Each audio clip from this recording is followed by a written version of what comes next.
Ազգային ժողովի ՔՊ խմբակցության պատգամավոր Անժանիկ Քոչարյանին իշխանությունները տարբեր տեղերում պերսոնա նոն գրատա են հայտարարել։ Արմրու լրատվականը տեղեկացավ, որ Անժանիկ Քոչարյանին տևական ժամանակ է հանրային հեռուստաընկերության ոչ մի հաղորդման չեն հրավիրում այն պարագայում, երբ վերջինս դարձել էր ՀՄԿ-ի աստղը։ Գրեթե բոլոր իրադարձություններից հետո Քոչարյանին անպայման հեռուստաընկերություն էին հրավիրում, նրա դիրքորոշումը պարտադիր ներկայացնում։ Արմրու լրատվականը փորձել է Քոչարյանից պարզել, թե ինչու նրան չեն հրավիրում եթերի։ Դուք բավականին ուշագրավ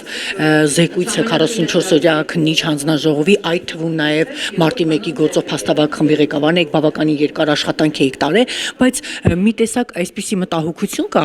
ես ուսումնասիրելով հանրային հեռուստաընկերության հարցազրույցների շարքը նկատեցի, դուք գրեթե կես տարի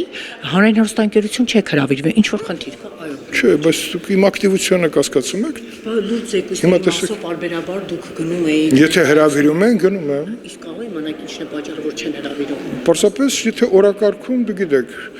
մինչև ձերս հարցադրում է եւ բաներ, կար մի ուսումնասիրություն վիճակագրական, ով ամենաշատ եղել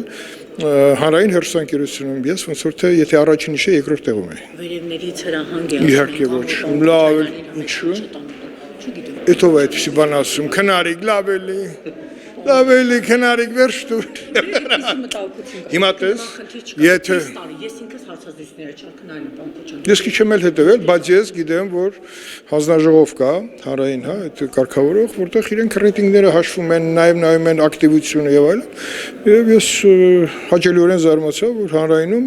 ես եթե առաջինը չէ, ապա երկրորդն է։ Երկրորդն եք։ Հիմա այդ ձեր ցանկությամբ ես նորից կբարձրանամ վերև, եթե դեմ չեք։ Իդեպ նշենք, որ Անժանիկ Քոչարյանը իշխանական էլիտայի մոտ ևս չունի նախկին փոխհարաբերությունները։ Քոչարյանի հետ լարված է նաև Ալեն Սիմոնյանը, ազգային ժողովի ՊՆ եւ անվտանգության հարցերի մշտական հանձնաժողովի